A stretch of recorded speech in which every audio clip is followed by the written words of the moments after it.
বাংলাদেশ ভিত্তিক 3টি internet hacker group ভারতের প্রায় 20,000 ওয়েবসাইট হ্যাক করেছে। Come under attack by Bangladesh. Force have been coming under concerted attack from a group of hackers based out of Bangladesh.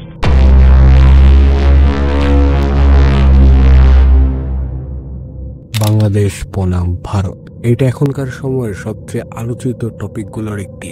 তবে একটু ইতিহাস ঘাটলে পাওয়া যাবে বাংলাদেশের সাথে ভারতের সরকারের রাষ্ট্রীয় পর্যায়ে সম্পর্ক যতই ভালো দেখাক না কেন, 2011 সাল থেকেই শুরু হয়েছিল এক অদৃশ্য যুদ্ধ, সাইবার ওয়ার। এক কথায় বাংলাদেশি ও ভারতীয় হ্যাকাররা একের পর এক হ্যাকিং আর পাল্টা হ্যাকিং এর মাধ্যমে কয়েকবার মুখোমুখি হয়েছে, আর বলি দিতে হয়েছে দুই দেশেরই অসংখ্য সরকারি ও বেসরকারি ওয়েবসাইটকে। আজকে আমরা বসে যাচ্ছি সেই অদৃশ্য যুদ্ধের শুরু থেকে শেষ পর্যন্ত ইতিহাস শুনতে। আপনাদের অনেকেই নিশ্চয় মনে আছে 2011 সালে ঘটে যাওয়া ফেলানী হত্যাকাণ্ডের কথা। 2011 সালের 7 জানুয়ারি বিএসএফ এর গুলিতে নিহত হয় ফেলানী। যখন ভারতীয় সীমান্ত রক্ষা বাহিনী বিএসএফ মাত্র 15 বছরের এক কিশোরীকে নির্মমভাবে হত্যা করে কাঁটাতারে ঝুলিয়ে রাখে, পুরো বাংলাদেশ ক্ষোভে ফেটে পড়ে। জাতীয় ও আন্তর্জাতিক পর্যায়ে নিন্দার ঝড় ওঠে, কিন্তু কার্যত ভারত সরকার বা বিএসএফ কোনো জবাবদিহি করেনি। সাইবার যুদ্ধের আগুন জ্বলার শুরু এখান থেকে। ফেলানী হত্যার প্রায় 1 বছর পর যখন বিচার কার্য তখনও শেষ হয়নি, সীমান্তে আবারও বাংলাদেশি হত্যা চলতে থাকে। ঠিক এই সময় বাংলাদেশের কয়েকটি আন্ডারগ্রাউন্ড হ্যাকার গ্রুপ সিদ্ধান্ত নেয় প্রতিরোধ গড়ে তুলবে অনলাইনে। Welcome, the people of the world. We are Bangladeshi hackers. This is an official announcement. In spite of being a small country with about 160 million people, cricket is a great dreamlike fact in Bangladesh. Every great leader in our country has dreamt of the United Nations. নেতৃত্বদানকারী গ্রুপগুলোর মধ্যে ছিল BD black hat hackers, Bangladesh cyber army এবং expire cyber army. 2012 সালের ফেব্রুয়ারিতে BD black hat hackers ইউটিউবে একটি সতর্কমূলক video বার্তা প্রকাশ করে, যেখানে তারা ভারতীয় ওয়েবসাইটে আক্রমণের ঘোষণা দেয়। BSF killed more than 1,000 Bangladeshi citizens. Another 987 others were wounded in BSF firing, and more than 1,000 were kidnapped. It is a crimes against humanity. They are doing injustice. In this critical situation we have some responsibility as a Bangladeshi citizen. এরপর শুরু হয় তাণ্ডব। তারা একযোগে ভারত সরকারের বিভিন্ন ওয়েবসাইটে DDoS attack চালায়। এই আক্রমণের আওতায় আসে বিএসএফ এর অফিসিয়াল ওয়েবসাইট bsf.nic.in, শেয়ারবাজার সম্পর্কিত বড় একটি প্ল্যাটফর্ম paisacontrol.com, আরও বেশ কিছু সরকারি ওয়েবসাইট। ভারতের মিডিয়াগুলোতে তখন খবর ছাপা হয় Bangladesh based hackers attack Indian sites. এই পর্যায়ে বাংলাদেশের পাশে এসে দাঁড়ায় আন্তর্জাতিক হ্যাকার গ্রুপ অ্যানোনিমাস।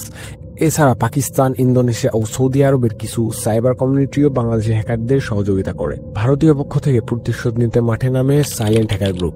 তারা এক ধাপে বাংলাদেশি প্রায় 30টির বেশি ওয়েবসাইট টেকডাউন করে দেয়, কিন্তু পাল্টা আক্রমণে বাংলাদেশি গ্রুপগুলো ভারতীয় 300টির বেশি ওয়েবসাইট অচল করে দেয়। ফলাফল, দুই দেশের সাইবার স্পেস কয়েক সপ্তাহ অচল হয়ে পড়ে।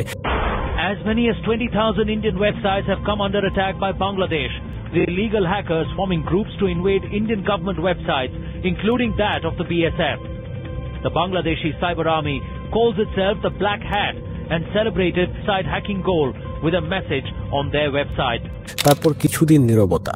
সবাই ভেবেছিল যুদ্ধ সেখানেই শেষ, কিন্তু না। 2017 সালে ঘটে যায় সবচেয়ে বড় রহস্যময় অধ্যায়।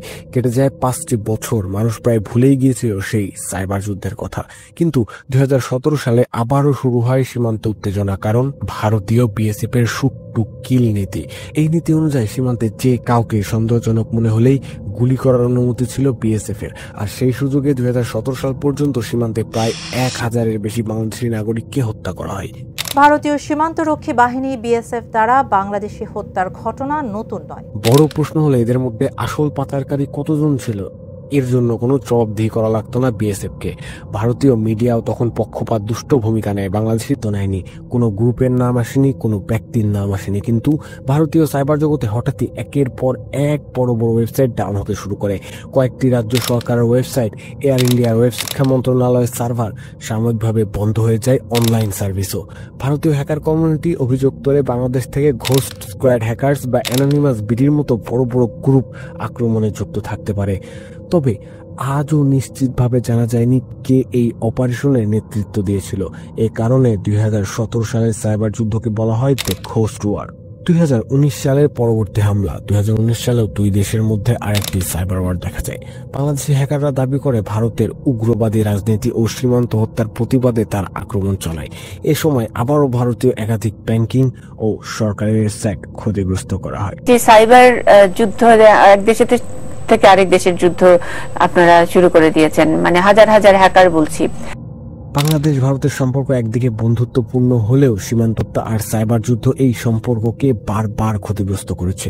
আজকের দিনে এসে এই যুদ্ধ থেমে গেলেও পরিস্থিতি আবার উত্তপ্ত হতে কতটুকু সময় লাগে তা কেউই জানে না।